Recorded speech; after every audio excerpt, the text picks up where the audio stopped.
yourself. It's easy to get so caught up meeting other people's needs and measuring up to their expectations that we put ourselves on the back burner. The demands of work, we have a boss to please, spouse to keep happy, pressures of raising children, got to get them to football, the other one to dance, need to run to the grocery store, dinner has to be perfect, then off to the neighbor's birthday party. We can't let anyone down. They're counting on us. We have this hero mentality. We're always strong. We're always the one that comes through, that cheers them up, fixes the problem, that stays late. We're doing all these good things, keeping everyone around us happy. The problem is we can become depleted, drained, worn out. We're making sure everyone else is a priority. You need to make yourself a priority. Your first mission is to keep yourself healthy. It's not the day that you start living your life according to everybody else's opinion is the beginning of the end. Most of y'all don't actually know your self-worth. You don't know your self-value. So you're like a vulnerable little child. You're shaking, and it's like, everybody loves me this week, so I love me this week. Next week, it drops. So now you're running around insecure and not loving yourself, sad and depressed, based on the feedback, the responses, and the energy that the rest of the world is giving you. But have you ever considered the reason why you're going in circles is because you never stop to consider, have I ever checked my circle? Someone say, check your circle. I love me. So the day that you decide to stop loving me, I'm not going to love myself any less. I believe in me. If you stop believing in me, I'm not going to believe in myself any less. If you believe that I'm irrelevant, because you think or believe that about me, it doesn't mean that I'm going to believe it about myself. A person of character doesn't care if you discover their private life. If you are afraid that I may find out about your private life, you have no character. You are a character. The day that you allow the opinions of the outside world to dictate the way you feel about yourself, it is the beginning of the end of you living a blessed and self-loving, secure life. Friend, listen to me loud and clear. Do not pick your friends that are enabling you. Pick some friends who empower you. Love yourself, believe in yourself, independent of the validation of the world. Have opinions and feelings about yourself, independent of the feedback. Why you gotta have somebody calling you beautiful every day in order for you to feel beautiful? Do you believe that you're beautiful, or do you only believe you're beautiful when other people say that you're beautiful? Self-love is the cure to self-hate.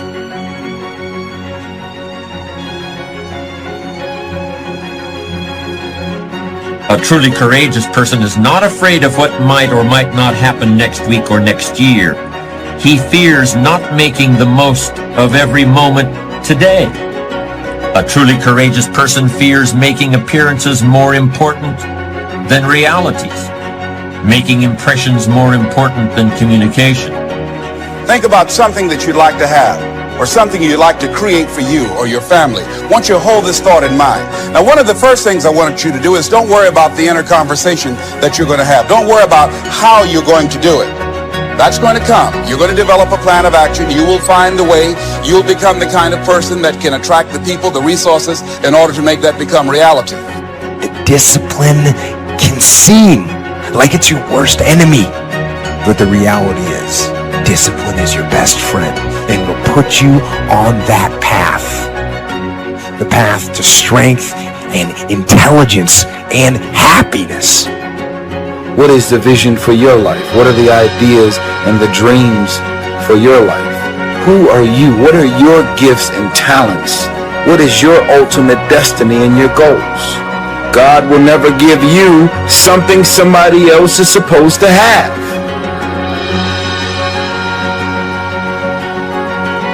Negativity, you can protect yourself from negativity.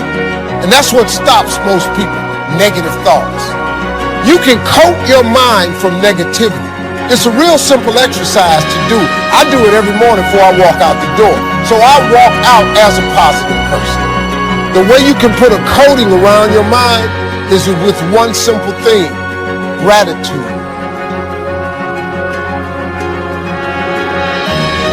Passion gives us a great amount of energy, and when we have that passion, there's something about how we love what we're doing and we enjoy what we're doing, and passion energizes us. It's possible to be passionate about something that you're not gifted in. Hello? Let me explain. Have you ever watched the tryouts at an American Idol? We can see that most people aren't as successful as they wish they were. Do you see there's a connection between these two very common phenomena? I hope you'll understand that it's in your best interests to take responsibility for everything you do. You spend your life performing for a crowd, it'll kill you. And you're like, I'm good. I'm not a singer. I don't perform for people. It's gotten much deeper than that now. It's the feeling that we get when we start offering ourselves up in a form that is more impressive to people, but is not authentic to us. See, when you're going someplace and you already know how much you're going to make, you already know how far you can go, you're in a dead-end position. It erodes your self-esteem. It lowers your sense of yourself. It creates an emptiness in you. So I say that your life is worth finding. Don't be so obsessed with them. Be obsessed with your own reality TV program called Your Own Life, right? How about the news? All the time they're trying to distract us. I'm not saying don't know about them, but it's such a convenient escape from the work. What it takes to win is not worrying about all that stuff. That should be the background noise. How do we increase our self-esteem? You have to begin to fortify yourself. I believe that you have to begin to consciously monitor your inner conversation and start talking to yourself. Start building yourself up. Sometimes the only good things you will hear about you are the things that you say to you. It's something in me that says, I need to do this. So that's the first voice. But we've trained ourselves to ignore this voice and listen to the second voice that I believe is a collection of the average society. It's what we learned. It's the practical voice, the should voice. Whenever you say I should do, where are you getting that from? What society says. Well, we forget society's kind of crazy. It's like, why are we using them as the bellwether that we should get our advice from, right? 52 is the age at which a man's philosophy is fully formed. But it's okay to run a little behind schedule as long as you recognize it and do something about it. And you don't need volumes of books or the library in order to create a personal philosophy. You can do that anywhere. You can do it right here. So this first voice goes, I think we should do this. And we go right to this voice that says why we shouldn't. So for instance, there's many people that feel guilty about something. If you actually go to your heart, you can understand at a true level why you could have done something like that. Everyone can. But what causes our pain is trying to get society to understand why we did something. But the collective society isn't at a consciousness where they've forgiven themselves for anything. So there's a lot of judgment you'll look at in yourself if you look at yourself through society's eyes. The truth will set you free. The truth will stand, and the truth will deliver you from procrastination and laziness and the downward spiral that comes with a lack of discipline. Character is the dedication to a set of standards. What are your standards that you've set for your life? I will never violate my standards. You got to say that every day. I do not tell lies. That's a standard. So don't believe the lies, believe the truth. And the truth is, you have time. You have the skill, you have the knowledge and the discipline to get it done.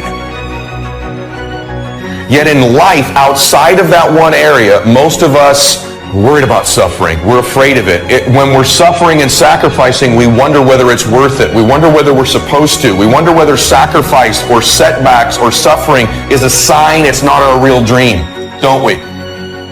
If you really want to develop the power of positive thinking as a habit, as a lifestyle, as a strategy for success, then decide right now to find something to appreciate from any seemingly negative person or situation, and develop the habit of giving compliments. See, at the gym, you never think, oh, I'm going through some pain and discomfort. This must be a sign I shouldn't be at the gym. You'd never think that. It goes with the territory. Everyone knows to build a bicep or a tricep or a chest or legs, you have to break it down, suffer and sacrifice for it to grow.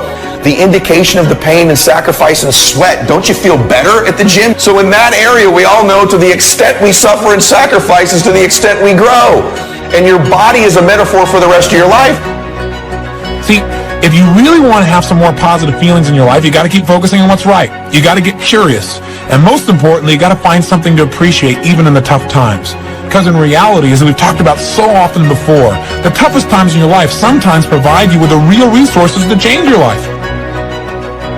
That peace that we're after lies somewhere beyond personality, beyond the perception of others, beyond invention and disguise.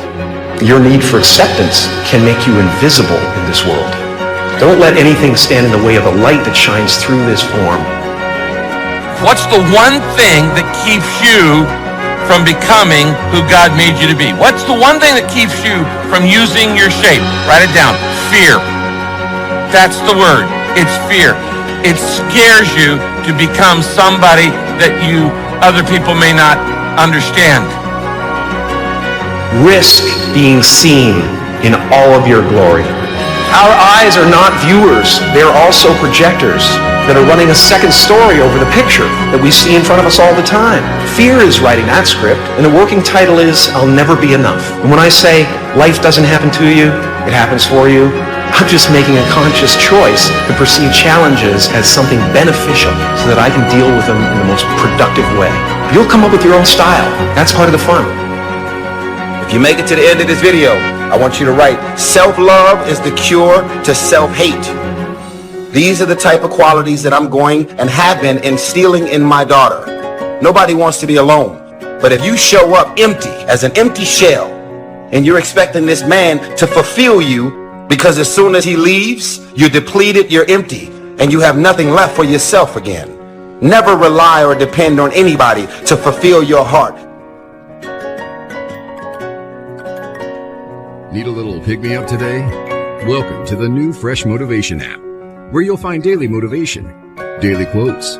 Listen to your favorite speeches in the background or with a black screen, so nothing interrupts your motivational moment, where you can create your personal profile, create playlists of your favorite speeches and quotes, add personal notes, and start setting goals. Fresh Motivation, the home of motivation. Get it now for free on Google Play.